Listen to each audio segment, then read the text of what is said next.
Hello दोस्तों, स्वागत है आप सभी का आपके अपने यूट्यूब चैनल कॉम्पिटिटिव क्लासेस पर लाइब्रेरी साइंस में। दोस्तों, यह जो क्लास है वो Rajasthan librarian, Bihar librarian, KVS, NBS, EMRS, DSSB, UGC net, JRF और किसी भी स्टेट द्वारा जो भी लाइब्रेरियन की एग्जाम होती है अथवा लाइब्रेरी साइंस से संबंधित किसी भी प्रतियोगिता परीक्षा के लिए बहुत ही अति महत्वपूर्ण क्लास आपके लिए है। दोस्तों, अगर आप तक अभी तक हमारे टेलीग्राम और व्हाट्सएप चैनल से नहीं जुड़े हुए हैं तो आप क्यूआर कोड के माध्यम से आप हमारे टेलीग्राम से जुड़ सकते हैं, व्हाट्सएप ग्रुप से भी जुड़ सकते हैं। वहां पे आपको इस क्लास की पीडीएफ और जितनी भी लेटेस्ट वैकेंसी होगी उससे संबंधित जानकारी उपलब्ध कराई जाएगी। साथ में आप यहाँ से क्विज भी कर सकते हैं। तो दोस्तों, जैसा कि हम लोग यूनिट 2 कर रहे थे और यूनिट 2 के बहुत ही महत्वपूर्ण प्रश्न जो प्रीवियस ईयर में पूछे गए हैं वो क्वेश्चन मैं लाया हूँ आप सभी के लिए। और इसी कड़ी में यह सेट 6 है जिसमें मैं लगभग 50 क्वेश्चन कराता हूँ या उससे कभी कभी उससे ज़्यादा भी क्वेश्चन हो जाते हैं। और मैं सारे ऑप्शंस को भी डिस्क्राइब करता चलता हूँ जिससे आपको और भी बृहत स्तर पे नॉलेज प्राप्त हो। और जैसा कि यूनिट 2 का नाम है लाइब्रेरी एसोसिएशन एंड डेवलपमेंट, अब हम लोग इसी से संबंधित कुछ प्रश्न करेंगे। तो जैसा कि आपके स्क्रीन पे दिख रहा होगा, हम लोग फर्स्ट प्रश्न करते हैं। बोसला, जिसका फुल फॉर्म है Bombay science librarians association, was established in the year. बोसला बॉम्बे साइंस लाइब्रेरियन एसोसिएशन की स्थापना किस वर्ष में हुई थी? इसका ऑप्शन ए है 1970, बी ऑप्शन है 1972, सी ऑप्शन है 1975 और डी ऑप्शन है 1977। तो दोस्तों, इस प्रश्न का कहीं कहीं उत्तर 1975 भी दिखने को मिलता है, परंतु वेबसाइट पर मैंने चेक किया तो उसके उपरांत मैंने पाया कि बोसला की स्थापना अक्टूबर 1977 ईस्वी में हुई थी। नेक्स्ट क्वेश्चन करेंगे। Which of the following organization is holding seminars and conference in alternative years? निम्नलिखित में से कौन सा संगठन वैकल्पिक वर्षों में सेमिनार और सम्मेलन का आयोजित कर रहा है? इस क्वेश्चन का मतलब हुआ कि वह संगठन का नाम बताइए जो सम्मेलन तो आयोजित करता है परंतु वह 2 वर्ष पे एक बार करता है। और आपके स्क्रीन पे ऑप्शन है आईएलए, बी ऑप्शन है आईएटी एलआईएस, सी ऑप्शन है एएलए और डी ऑप्शन है आईएएस एलआईसी।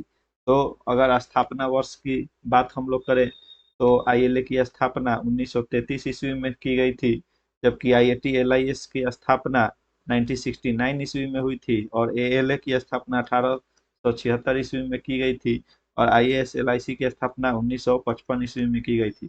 इसमें पूछा जा रहा है कि इस सम्मेलन का आयोजन सेमिनार द्विवार्षिक कौन सा संगठन करता है? तो इस प्रश्न का सही उत्तर ऑप्शन डी हो जाएगा। आईएएस एलआईसी के द्वारा 2 साल में एक बार सेमिनार और सम्मेलन का आयोजन किया जाता है। नेक्स्ट क्वेश्चन करेंगे दोस्तों। Laws of library science are nothing but, पुस्तकालय विज्ञान के नियम और कुछ नहीं है बल्कि निम्नलिखित में से कौन से हैं वो आपको बताने हैं। तो ए ऑप्शन है एडवाइसेस टू रन लाइब्रेरी, पुस्तकालय विज्ञान का जो नियम है क्या सिर्फ एडवाइस होता है लाइब्रेरी रन के लिए करने के लिए? तो नहीं। जबकि ऑप्शन बी है इंस्ट्रक्शन टू लाइब्रेरी वर्कर्स, जो पुस्तकालय विज्ञान के 5 नियम दिए गए हैं वह सिर्फ एक इंस्ट्रक्शन नहीं है जो कि वर्कर को बताए कि कौन सा कार्य किस प्रकार से करना है। Guidelines to manage different type of library, different different library को मैनेज करने के लिए क्या 5 लॉ बनाया गया है?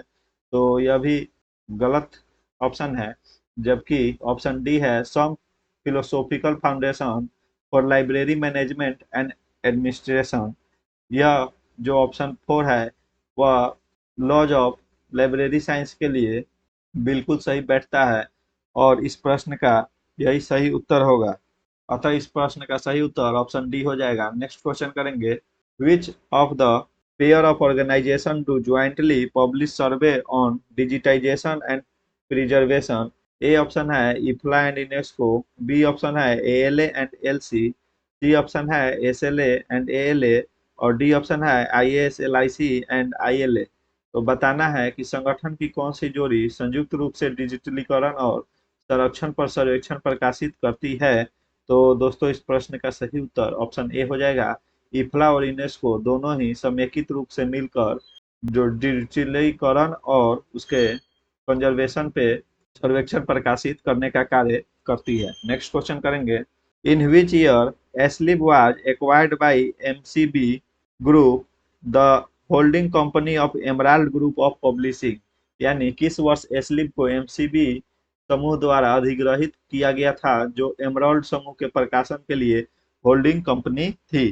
तो इस प्रश्न का ऑप्शन है, ऑप्शन ए है 2003, ऑप्शन बी है 2005, ऑप्शन सी है 2009, जबकि ऑप्शन डी है 2010। तो इस प्रश्न का सही उत्तर ऑप्शन डी हो जाएगा। 2010 ईस्वी में एमसी समूह द्वारा एस्लिब को प्रकाशन के लिए अधिग्रहित कर लिया गया था। और एस्लिब की बात की जाए तो एस्लिब की स्थापना आप लोग याद रखेंगे 1924 ईस्वी में एस्लिब की स्थापना की गई थी। नेक्स्ट क्वेश्चन करेंगे, उससे पहले मैं एक और चीज बता दूं, एस्लिब का फुल फॉर्म अगर आपसे परीक्षा में पूछ लिया जाए तो उसकी फुल फॉर्म होती है association of special libraries and information bureaus. तो एस्लिब की फुल फॉर्म जो होती है वह होती है association of special libraries and information bureaus. चलिए दोस्तों नेक्स्ट क्वेश्चन करेंगे, which of the following organization has introduced the concept of sister libraries for children and young adults reading?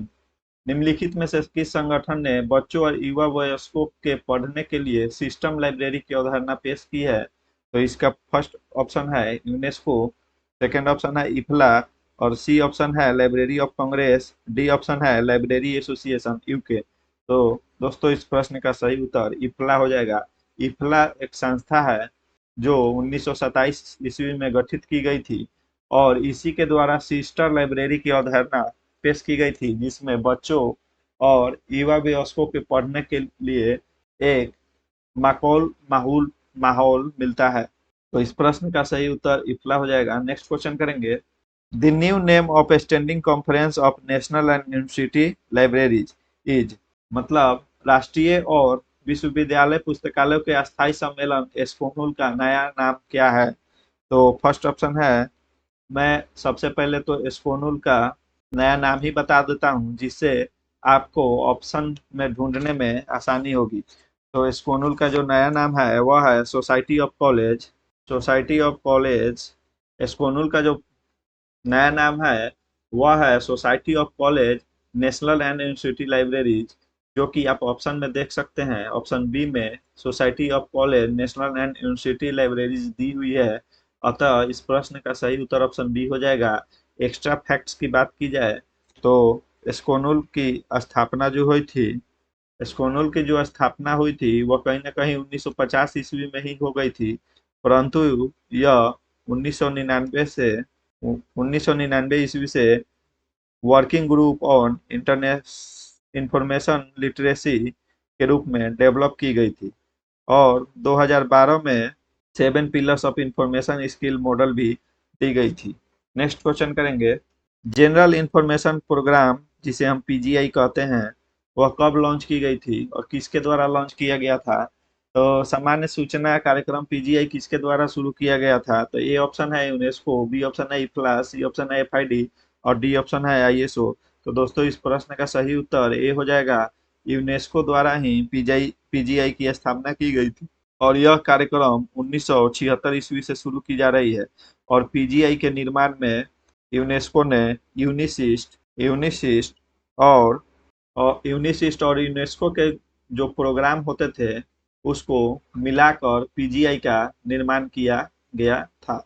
Next question करेंगे, who among the following was instrumental in the information of special libraries association?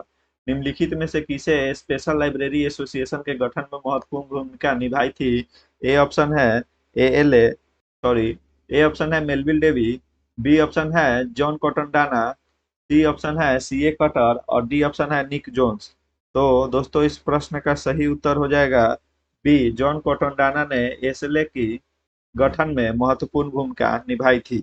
Next question करेंगे, information outlook A by monthly online professional magazine is being published by, सूचना outlook जो है एक द्वैमासिक online पेशेवर पत्रिका किसके द्वारा प्रकाशित की जा रही है? तो इसका ऑप्शन ए है एएलए, बी ऑप्शन है एसएलए, सी ऑप्शन है सीलिप और डी ऑप्शन है यूनेस्को। तो दोस्तों एसएलए द्वारा, स्पेशल लाइब्रेरी एसोसिएशन द्वारा इंफॉर्मेशन आउटलुक, जो कि एक द्वैमासिक ऑनलाइन पेशेवर पत्रिका है, उसे प्रकाशित किया जाता है। और एक्स्ट्रा फैक्ट की बात करें दोस्तों, तो एएलए की स्थापना 1876 ईस्वी में हो गई थी। अगर आप मेरा क्लास करते हैं तो आपको जो सन ईस्वी है, जैसा कि मैं हर प्रश्न के साथ बताते चलता हूँ, तो उससे आपको वह याद हो जाएगी, और अगर आपको याद होगी तो वह रिवीजन हो जाएगी। तो दोस्तों आप अब अभी तक मेरे इस वीडियो को अगर देख रहे हैं तो आपसे एक आग्रह है कि कृपया मेरे इस चैनल को एक बार अवश्य सब्सक्राइब करें और दोस्तों के बीच में अवश्य शेयर करें। तो एसएलए की अगर बात करें तो एसएलए की जो स्थापना हुई थी 1909 ईस्वी में की गई थी, जबकि सिलिप को लाइब्रेरी एसोसिएशन और इंस्टीट्यूट ऑफ इंफॉर्मेशन साइंस दोनों को मिलाकर 2002 ईस्वी में इसका निर्माण किया गया था। और यूनेस्को की स्थापना की बात करें तो 1945 ईस्वी में यूनेस्को की स्थापना की गई थी। नेक्स्ट क्वेश्चन करेंगे दोस्तों। दोस्तों उससे पहले मैं एक और चीज बता दूं, जो इंफॉर्मेशन आउटलुक पत्रिका जो है, वह यह मैगजीन एसएलए द्वारा 1997 ईस्वी से प्रकाशित की जा रही है। नेक्स्ट क्वेश्चन करेंगे। Connecting information professional is the slogan of, सूचना पेशेवरों को जोड़ना किसका नारा है? तो ए ऑप्शन है एएलए, बी ऑप्शन है एसएलए और थर्ड ऑप्शन है इफ्ला, जबकि फोर्थ ऑप्शन है सिली।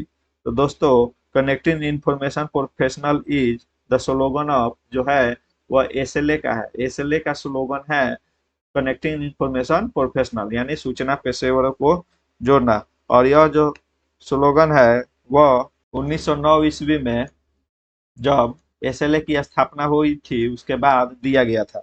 नेक्स्ट क्वेश्चन करेंगे दोस्तों। Putting knowledge to work, an American view of Ranganathan 5 law of library science is written by, जो एक पुस्तक है जिसका नाम है putting knowledge to work, an American view of Ranganathan के 5 लॉज ऑफ लाइब्रेरी साइंस, किसके द्वारा लिखा गया है? तो इसका ऑप्शन ए है पॉलिन एथरटन कोचरिन, बी ऑप्शन है ल्यूक जे ए माउगियोट, सी ऑप्शन है चार्ल्स डी विंसलो और डी ऑप्शन है विलियम एल ब्रैमर। तो दोस्तों इस प्रश्न का सही उत्तर जो हो जाएगा, चूंकि यह बुक का नाम है तो इसे आपको याद ही करना पड़ेगा, और हो सकता है कि यह आगामी परीक्षाओं में पूछ ली जाए। तो पॉलिन एथरटन कोचरिन जो है उन्होंने ही इस पुस्तक को लिखा है। और अगर पूछ दी जाए कि इस पुस्तक को किसके द्वारा लिखा गया है, तो 1900 कब लिखा गया है, तो 1973 ईस्वी में इसे लिखा गया है। और इसे विकास पब्लिशिंग हाउस के द्वारा, जो कि न्यू दिल्ली में स्थित है, प्रकाशित किया जाता है। विकास विकास पब्लिशिंग हाउस के द्वारा प्रकाशित किया जाता है। वह भी एक शारदा रंगनाथन जो endowment for library science series थी, उसी के अंतर्गत इसे प्रकाशित किया जाता है। नेक्स्ट क्वेश्चन करेंगे। Arrange the following public libraries act according to their year of enactment. देखिए इसमें चूंकि मैंने पहले भी पिछले वीडियो में मैंने आपको पढ़ा चुका हूँ सभी राज्यों के उसके पब्लिक लाइब्रेरी एक्ट कब पारित हुए थे और वहाँ पे कितना टैक्स निर्धारित किया गया है लाइब्रेरी के लिए। तो इससे आपने अगर याद कर लिया होगा तो रिवीजन भी हो जाएगी। तो जो मिजोरम पब्लिक लाइब्रेरी एक्ट है वह 1993 ईस्वी में पारित की गई थी, जबकि तमिलनाडु पब्लिक लाइब्रेरी एक्ट 1948 ईस्वी में, और हरियाणा पब्लिक लाइब्रेरी एक्ट 1989 हो जाएगा, जबकि उड़ीसा पब्लिक लाइब्रेरी एक्ट जो है वह 2001 हो जाएगा। आप लोग बताएंगे कि उड़ीसा के साथ कौन सा ऐसा राज्य है जिसका पब्लिक लाइब्रेरी एक्ट 2001 में पास किया गया था। तो इसको अगर क्रम में सजाया जाए तो सर्वप्रथम 1989 आ जाएगा, यानी ऑप्शन में सर्वप्रथम सी हो जाएगा। फिर उसके पश्चात 1948 यानी कि बी ऑप्शन, सॉरी दोस्तों, प्रथम जो ऑप्शन 1948 है वह हो जाएगा। उसके बाद सी ऑप्शन 1989 हो जाएगा। फिर ए ऑप्शन हो जाएगा 1993 और डी ऑप्शन हो जाएगा 2001। तो बी सी ए डी इस क्रम में ऑप्शन बी सजाया हुआ है, अतः इस प्रश्न का सही उत्तर बी हो जाएगा। नेक्स्ट क्वेश्चन करेंगे। Which agency drafted national policy on libraries in India, मतलब किस एजेंसी ने भारत में पुस्तकालयों पर राष्ट्रीय नीति का मसौदा तैयार किया? तो इस प्रश्न का ऑप्शन है A department of culture government of India, B option है department of education government of India, C option है यूजीसी और डी ऑप्शन है ट्रिपल आरएलएफ। तो अगर आपसे ऐसा पूछा जाए कि पुस्तकालयों पर राष्ट्रीय नीति का मसौदा किसने तैयार किया गया है, तो इस प्रश्न का सही उत्तर हो जाएगा ट्रिपल आरएलएफ। तो इस प्रश्न का सही उत्तर हो जाएगा डी। नेक्स्ट क्वेश्चन करेंगे।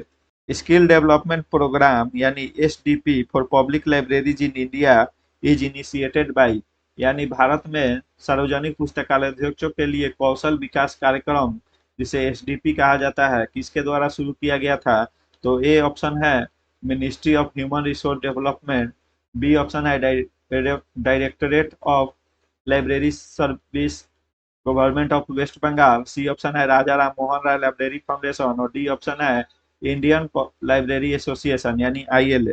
तो दोस्तों इस प्रश्न का सही उत्तर ऑप्शन सी हो जाएगा। राजा राम मोहन राय लाइब्रेरी फाउंडेशन जो है उसी के द्वारा जो है सार्वजनिक पुस्तकालयों के लिए यानी पब्लिक लाइब्रेरी से संबंधित, वो भी इंडिया के संदर्भ में अगर आपसे प्रश्न पूछी जाए तो अधिकतर प्रश्नों का उत्तर अगर संगठन के बारे में पूछा जाए आपसे तो उसका उत्तर सही उत्तर ट्रिपल आरएलएफ ही हो जाएगा, क्योंकि भारत में पब्लिक लाइब्रेरी को बढ़ावा देना एवं उससे संबंधित जितनी भी कार्यक्रम तैयार करनी होती है वह राजा राम मोहन राय लाइब्रेरी फाउंडेशन द्वारा ही की जाती है। नेक्स्ट क्वेश्चन करेंगे। यूएपी कार्यक्रम का मुख्य उद्देश्य क्या था? The principal objective of UAP program was, UAP जो होता है उसकी स्थापना 1983 ईस्वी में की गई थी और पूछा जा रहा है कि इसका मुख्य उद्देश्य क्या है। तो ए ऑप्शन है to have a bibliographic control over publication, B option है to have a proper cataloguing of publication और सी ऑप्शन है to make the publication available to users और डी ऑप्शन है to have a universal bibliography. देखिए दोस्तों ये कुछ unique unique question है जो कि आपको हर जगह ऐसा क्वेश्चन देखने को नहीं मिलेगा। तो दोस्तों इस प्रश्न का सही उत्तर हो जाएगा option C, to make the publications available to users, मतलब कि जो भी पब्लिकेशंस है उसकी पुस्तकें या वो पब्लिकेशंस यूजर्स के लिए अवेलेबल होनी चाहिए, यही यूएपी का मुख्य उद्देश्य है। नेक्स्ट क्वेश्चन करेंगे। यूएपी जो है इफ्ला द्वारा प्रोग्राम चलाया जाता है, वो भी याद रखेंगे। ये क्वेश्चन है विच of the following can be identified with Ranganathan fifth law of library science, निम्नलिखित में से किसे रंगनाथन के पुस्तकालय विज्ञान के 5वें नियम के साथ पहचाना जा सकता है? ए ऑप्शन है providing SDI service, SDI service मतलब होता है selected dissemination information service, B option हो गया providing open access, C option हो जाएगा प्रोवाइडिंग एनालिटिकल इंट्रीज और डी ऑप्शन है ओपनिंग ब्रांच लाइब्रेरी। तो देखिए इस प्रश्न का सही उत्तर जो हो जाएगा ऑप्शन डी हो जाएगा। जो फिफ्थ लॉ होता है कि library is a growing organism, यानी कि वह हमेशा बढ़ने की बात की जाती है। तो जो भी हम लाइब्रेरीज की नई नई ब्रांचें खोलेंगे तो वह जिस तरह का ऑर्गेनिज्म एक ऑर्गेनिज्म दूसरे में फिर तीसरे चौथे ऐसे करके हजारों करोड़ों की संख्या में उत्पन्न हो जाते हैं, वैसे ही ओपनिंग ब्रांच लाइब्रेरी जो है वह फिफ्थ लॉ के अंतर्गत आएगी, जबकि ओपन एक्सेस की बात अगर हम करें तो यह थर्ड लॉ के अंतर्गत आती है। तो दोस्तों नेक्स्ट क्वेश्चन करेंगे। Which of the following library association has not change it's name, निम्नलिखित में से पुस्तकालय संघ ने अपना नाम नहीं बदला है? ए ऑप्शन है इफ्ला, बी ऑप्शन है एस्लिप, सी ऑप्शन है एएलए, सी ऑप्शन है नॉन ऑफ द दीज और डी ऑप्शन है लाइब्रेरी एसोसिएशन यूके। हालांकि मुझसे एएलए इसलिए बोला गया क्योंकि एएलए इफ्ला एस्लिप लाइब्रेरी एसोसिएशन ये सभी लगभग इस प्रकार के सभी प्रश्न में होते हैं। तो दोस्तों इस प्रश्न का जो सही जवाब है वह एएलए हो जाएगा, यानी ऑप्शन में जो दिया हुआ है option C none of the these इस प्रश्न का सही उत्तर हो जाएगा। इफ्ला की स्थापना 1927 ईस्वी में की गई थी, एस्लिप की स्थापना 1924 ईस्वी में की गई थी और लाइब्रेरी एसोसिएशन 1877 ईस्वी में की गई थी, जबकि अमेरिकन लाइब्रेरी एसोसिएशन 1876 ईस्वी में की गई थी। और इस प्रश्न का सही उत्तर एएलए हो जाएगा जो कि ऑप्शन में नहीं दिया हुआ था। तो इस प्रश्न का सही उत्तर none of the these option C हो जाएगा। नेक्स्ट क्वेश्चन करेंगे। Which of the following is an aspect of user studies, यानी निम्नलिखित में से कौन सा उपयोगकर्ता अध्ययन का एक पहलू है? तो ए ऑप्शन है assessing user needs, B option है यूजर एजुकेशन, सी ऑप्शन है बिब्लियोग्राफिक इंस्ट्रक्शन और डी ऑप्शन है यूजर ओरिएंटेशन। तो दोस्तों इस प्रश्न का जो सही उत्तर है वह ऑप्शन ए हो जाएगा, एक्सेसिंग यूजर नीड्स। उपयोगकर्ता उपयोगकर्ता अध्ययन का जो एक पहलू हम लोग मानते हैं वह कहीं ना कहीं एसेसिंग यूजर नीड्स होता है, यानी कि यूजर्स को किस प्रकार की क्या चीज की आवश्यकता होती है वही हम लोग उपयोगकर्ता अध्ययन का एक पहलू के रूप में जानते हैं। नेक्स्ट क्वेश्चन करेंगे, Which university in India was the first to start a PhD program in library science? मैंने ये क्वेश्चन पिछले क्लास में भी करवा चुका हूँ, आप लोग जवाब दीजिए। भारत में कौन सा विश्वविद्यालय पुस्तकालय विज्ञान में पीएचडी कार्यक्रम शुरू करने वाला पहला विश्वविद्यालय था? तो इस प्रश्न का फर्स्ट ऑप्शन है मद्रास यूनिवर्सिटी, बी ऑप्शन है Banaras Hindu university, C option है दिल्ली यूनिवर्सिटी और डी ऑप्शन है पंजाब यूनिवर्सिटी। तो दोस्तों जैसा कि मैंने पहले भी बताया था कि 1951 में दिल्ली यूनिवर्सिटी द्वारा पीएचडी का कोर्स शुरू किया गया था, अतः इस प्रश्न का सही उत्तर ऑप्शन सी हो जाएगा। नेक्स्ट क्वेश्चन करेंगे, which university in India was the first to introduce 2 years integrated MLIS course? भारत में कौन सा विश्वविद्यालय 2 साल के एकीकृत एमएलआईएस यानी पाठ्यक्रम शुरू करने वाला पहला विश्वविद्यालय था? तो इस प्रश्न का ए ऑप्शन है दिल्ली यूनिवर्सिटी, बी ऑप्शन है अलीगढ़ मुस्लिम university, C Banaras Hindu university, D Calcutta university. तो एमलिक की अगर बात की जाए तो एमलिक 1949 ईस्वी में दिल्ली यूनिवर्सिटी द्वारा ही शुरू किया गया था, जबकि BLIS जो है वह 1947 ईस्वी में AMU अलीगढ़ मुस्लिम यूनिवर्सिटी द्वारा शुरू किया गया था। कौन कौन सा कोर्स जो जैसा कि रिफ्रेशर कोर्स होता है, सर्टिफिकेट कोर्स होता है, डिप्लोमा कोर्स होता है, बीलिस होता है, एमलिस होता है, पीएचडी होता है, फिर डीलिट होता है।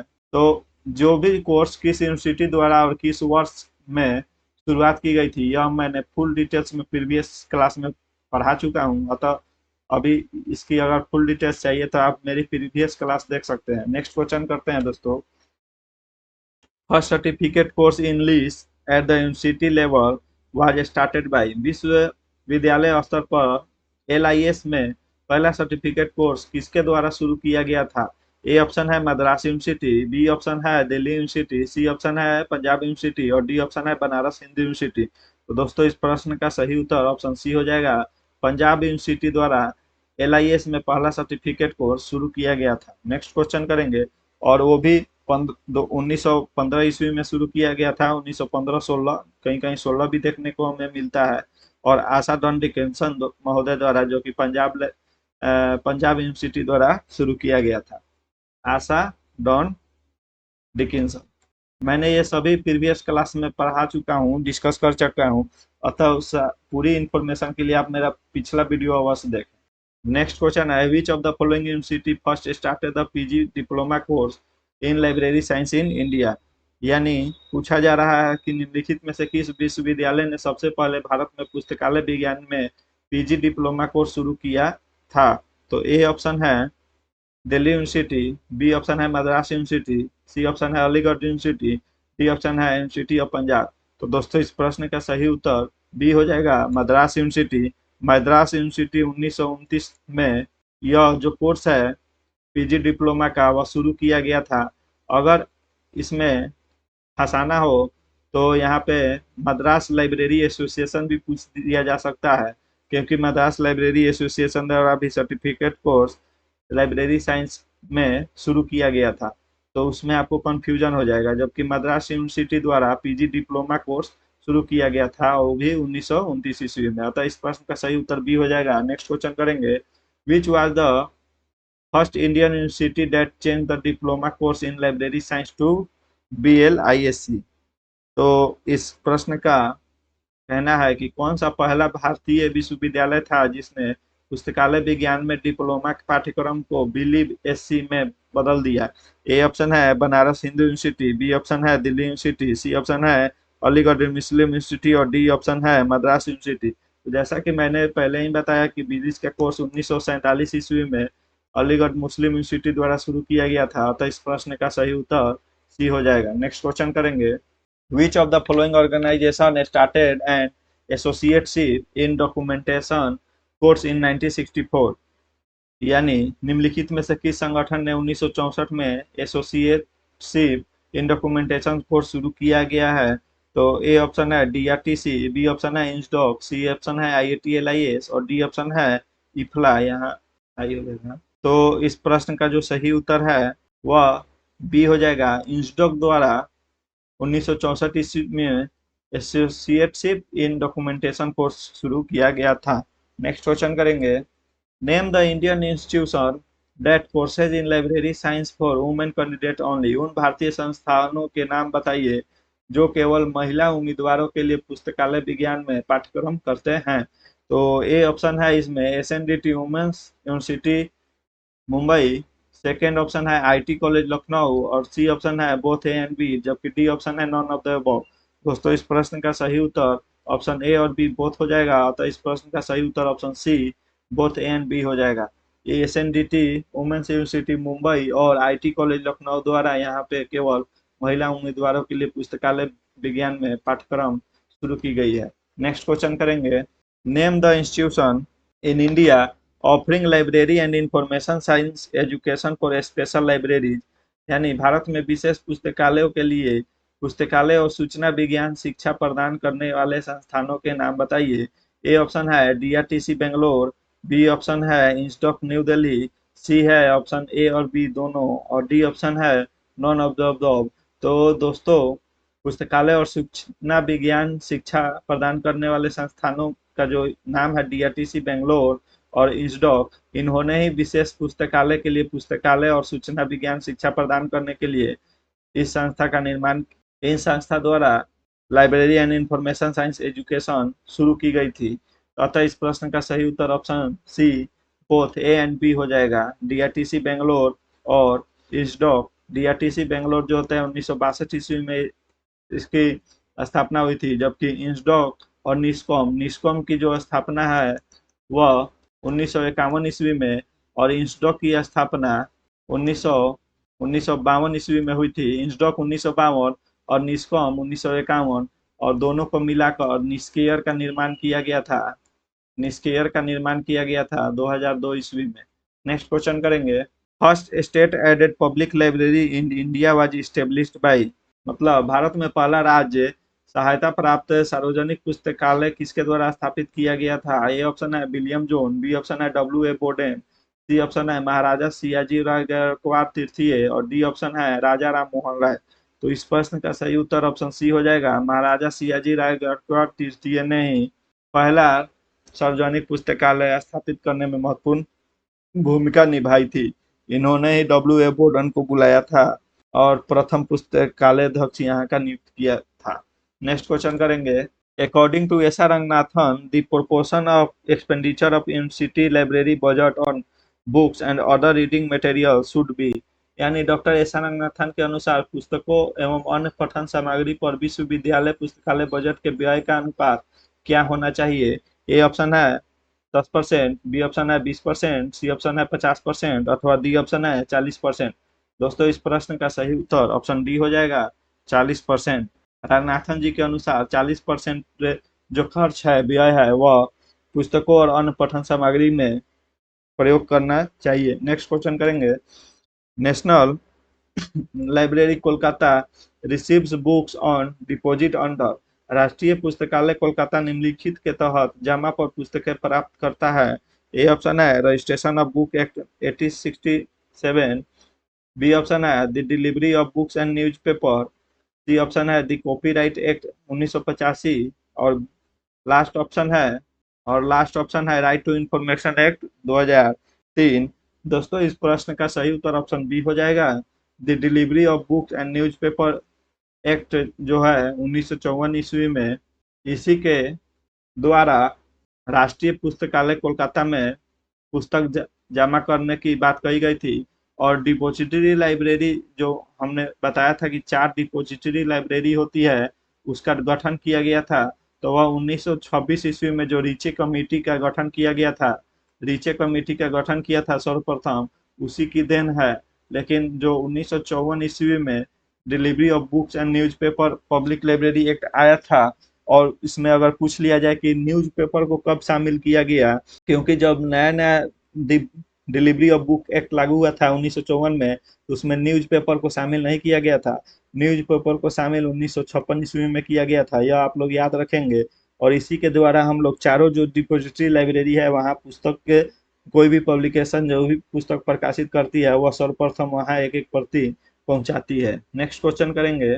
The first the first IFLA trend report title cost in the web और cost in the tide insight from the IFLA trend report was brought out in, यानी पहली इफ्ला ट्रेंड रिपोर्ट जिसका शीर्षक था cost in the web and cost in the tide insight from the IFLA trend report को 1996 में प्रकाशित किया गया था। तो यहाँ इसके हिंदी संस्करण में कुछ गलतियां हैं, आप लोग इंग्लिश संस्करण ही इसका देखेंगे इस प्रश्न का। हो सकता है टाइपिंग में मिस्टेक हो गया हो या ट्रांसलेट करने में। तो the first IFLA trend report title cost in the web और कॉट इन द टाइड, जो कि इफ्ला ट्रेंड रिपोर्ट के द्वारा प्रकाशित किया गया था, तो वह कब प्रकाशित किया गया था? तो ए ऑप्शन है जनवरी 2012, बी ऑप्शन है जनवरी 2013, सी ऑप्शन है जनवरी 2014 और डी ऑप्शन है जनवरी 2015। तो दोस्तों इस प्रश्न का सही उत्तर हो जाएगा ऑप्शन बी, जनवरी 2013 ईस्वी में इस शीर्षक से इफ्ला द्वारा यह रिपोर्ट प्रकाशित की गई थी। नेक्स्ट क्वेश्चन करेंगे। IFLA manifesto for library serving person with a print disability was intended to support, मतलब इफ्ला के प्रिंट विकलांगता यानी एलपीडी वाले व्यक्तियों की सेवा करने वाले पुस्तकालयों के लिए घोषणा पत्र का उद्देश्य समर्थन करना था। ए ऑप्शन है Marrakesh VIP treaty, B option है वीपो कॉपीराइट ट्रीटी, सी ऑप्शन है यूनिवर्सल कॉपीराइट कन्वेंशन और डी ऑप्शन है नॉन ऑफ द अबव।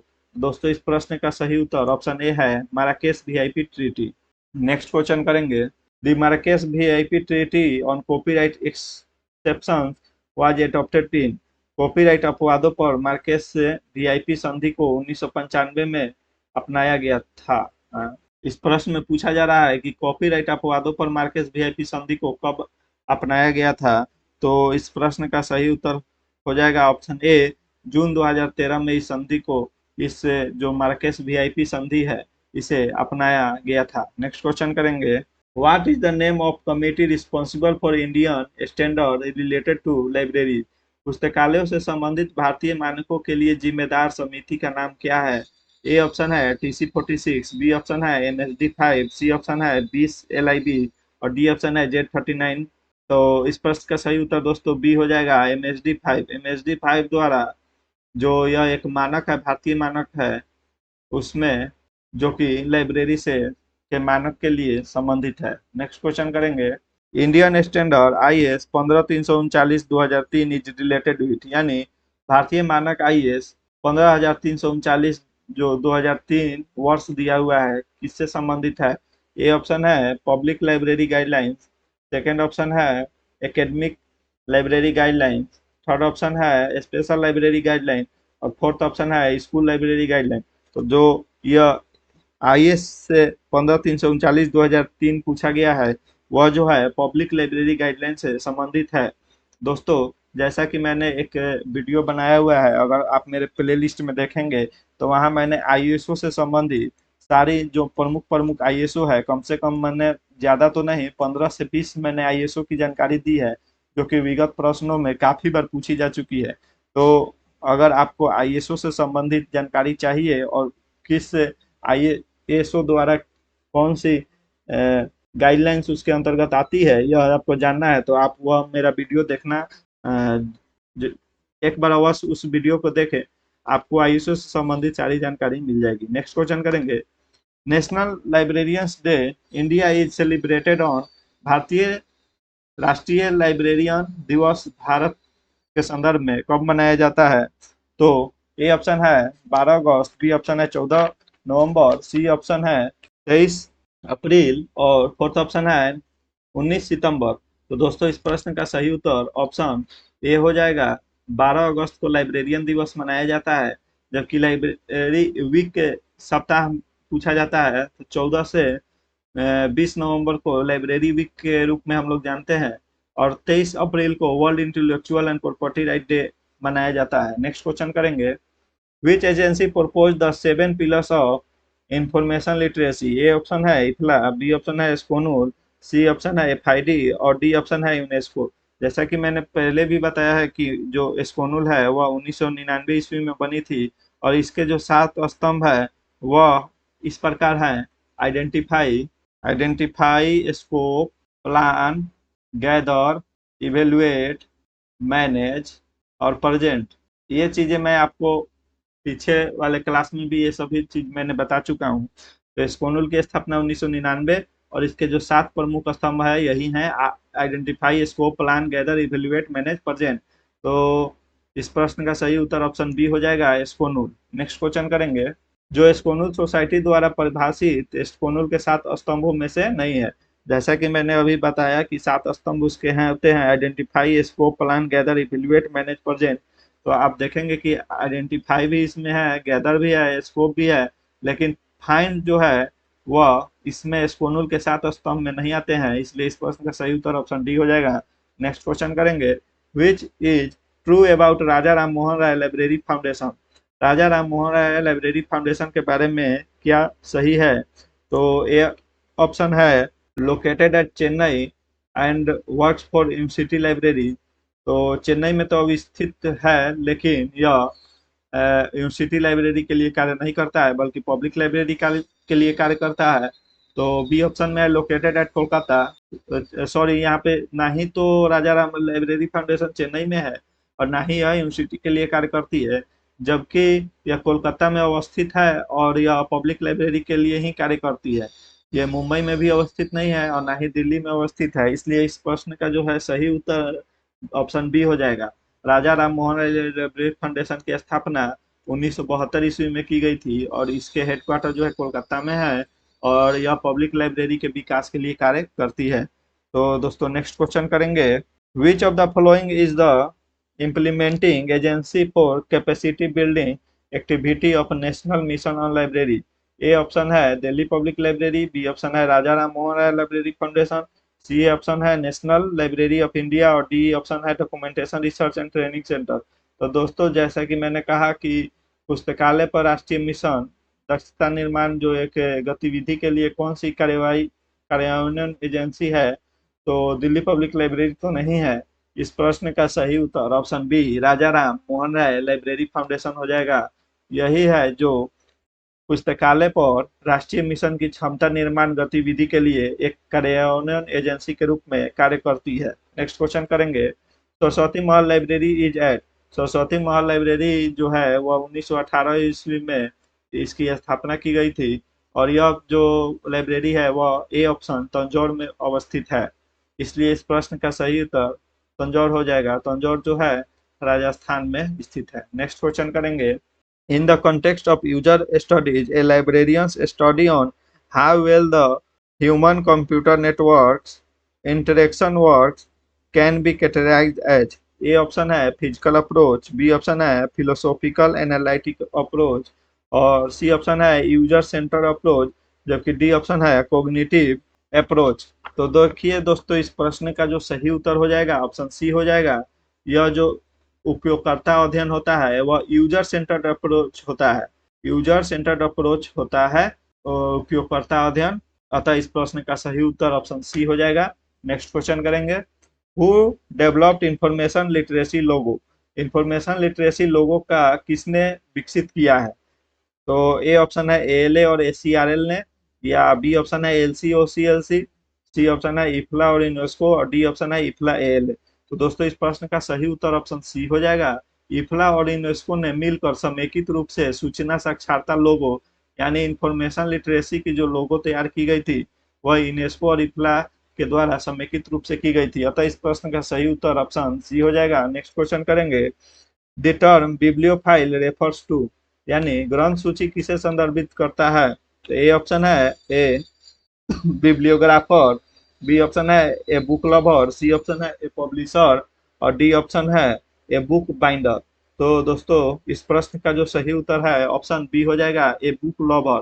ग्रंथ सूची जो है एक बुक लवर यानी पुस्तक प्रेमी को संदर्भित करता है। नेक्स्ट क्वेश्चन करेंगे। The term bibliomania is coined by. Bibliomania शब्द किसके द्वारा गढ़ा गया है? ए ऑप्शन है Thomas Frognall Dibdin, B option है लुडविग वॉन बटलेनिफाई, आप लोग खुद से भी प्रोनाउंसिएशन कर लेंगे जो भी आपको सही लगे। और सी ऑप्शन है फ्रेड हिटलर। डी ऑप्शन है एडवर्ड इवांस। दोस्तों इस प्रश्न का सही उत्तर ऑप्शन ए हो जाएगा। थॉमस फ्रोगनेल डिब्डिंग ने बिब्लियोमेनिया शब्द को गढ़ा था। नेक्स्ट क्वेश्चन करेंगे। Who is known as biblioclast. Biblioclast किसे कहा जाता है या किस नाम, इसको किस नाम से जाना जाता है? तो ए है ए लाइब्रेरियन, बी है option a bibliographer, C option है ए कैटलॉगर और डी ऑप्शन है a destroyer of book. A destroyer of book जो होता है इसी को बिब्लियोक्लास्ट कहते हैं। यानी बिब्लियोक्लास्ट जो होता है उसे अगर दूसरा नाम से जाना जाए तो ये डिस्ट्रॉयर ऑफ बुक्स हो जाएगा। नेक्स्ट क्वेश्चन करेंगे दोस्तों। Who is the known as biblioklept. Biblioklept के नाम से किसे जाना जाता है? तो ए ऑप्शन है a book lover, B option है a thief who steal books और सी ऑप्शन है कैटलॉगर, डी ऑप्शन है पर्सन हु डिस्ट्रॉय और मल्टीप्लेट्स बुक्स। तो डिस्ट्रॉय बुक जो करता है उसे तो अभी हम लोग ने पढ़ा कि उसे हम लोग बिब्लियोक्लास्ट कहते हैं। और इस प्रश्न में पूछा जा रहा है बिब्लियोक्लिप्ट, तो क्लेप्टोमानिया एक शब्द है जिसे चोरी करने की आदत होती है, उसे क्लेप्टोमानिया कहते हैं। तो लास्ट में देखिए आप लोग कि क्लेप्ट जुड़ा हुआ है। तो और बिब्लियो जो होता है वह ग्रंथ से संबंधित होता है, तो बिब्लियो क्लेप्ट जो होता है वह होगा a thief of who steal books. जो पुस्तक चोरी करने से संबंधित है वह बिब्लियोक्लेप्ट है, माने जिससे पुस्तक चोरी करने की आदत हो या चोरी करता है वह बिब्लियोक्लेप्ट होता है। नेक्स्ट क्वेश्चन करेंगे दोस्तों। तो दोस्तों यह हमारा लास्ट प्रश्न था और thank you so much for watching. अगर आपको मेरी यह क्लास अच्छी लग रही हो और लग रहा होगा कि जो मैं प्रश्न आप सभी को करवा रहा हूँ वह महत्वपूर्ण प्रश्न है और अच्छे किस्म के हैं, अच्छे लेवल के हैं, तो कृपया आप मेरे इस चैनल को अवश्य सब्सक्राइब करें, शेयर करें। और दोस्तों जो मैं नेक्स्ट क्लास कराऊंगा उसमें मैं यह भी बताऊंगा कि बुक का बाइंडिंग जो होता है उसे क्या कहते हैं, यानी बिब्लियोपेगी किसे कहते हैं, बिब्लियो बिब्लियोपेगी किसे कहते हैं। फिर मैं बताऊंगा एक नया शब्द बिब्लियोगोनोस्ट किसे कहते हैं। फिर मैं आप सभी को बताऊंगा कि एप्रोकाइबल बुक्स किसे कहते हैं। फिर मैं बताऊंगा कि एपोग्राफ जो होता है वह किससे संदर्भित होता है। फिर नेक्स्ट क्लास में बताऊंगा कि एपोग्राफ से कब आया था। फिर से मैं यह भी आपको नेक्स्ट क्लास में बताने वाला हूँ कि ईपीग्राफ जो आपने शब्द कभी सुना होगा वह किससे संबंधित है। और ईपी लोग्यू, ईपीग्राफ तो हो गया, एक शब्द होता है ईपी लोग्यू, तो यह शब्द क्या है और इसका क्या यूज होता है। एक टर्म होता है, रेक्टो टर्म होता है, यह किसके लिए उपयोग में आता है। और एक जो सेंटेंस है वह है, उसका नाम है CUNCIFORM, कि उनकी फॉर्म यह किसके लिए प्रयोग किया जाता है। और ऑफिस फॉर इंटेलेक्चुअल फ्रीडम किसकी यूनिट है। ऑफिस फॉर इंटेलेक्चुअल फ्रीडम यह किस शब्द है या किस संस्था द्वारा संचालित की जाती है।